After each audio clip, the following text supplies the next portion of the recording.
During the 5th Islamic Conference of Labour Ministers held in the Baku, Republic of Azerbaijan, called on the OIC member states and concerned institutions to support the Palestinian Ministry of Labour.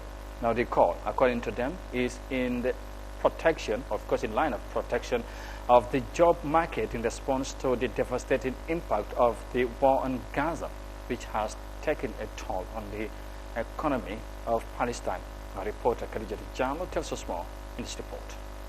The ongoing war between Israel and Palestine did not only represent a massive humanitarian crisis in terms of loss of lives and basic human needs, but also represents a social and economic crisis which has caused vast damage to jobs and businesses, with repercussions that will be felt for many years to come. While attending the summit, the ministers stated that the Israel occupation's aggression has resulted in the loss of over 60% of employment opportunities. According to the United Nations, the unemployment rate in the territory during the second quarter of 2023 stood at over 46%, making it one of the highest rates in the world.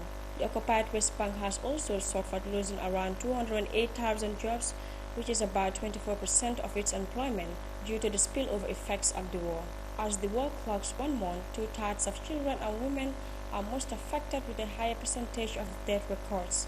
The number of casualties in the Israel attacks on the Gaza Strip since the Hamas of France attack is over 14,532 people, including more than 6,000 children and 4,000 women have lost their lives, including the loss of medical personnel.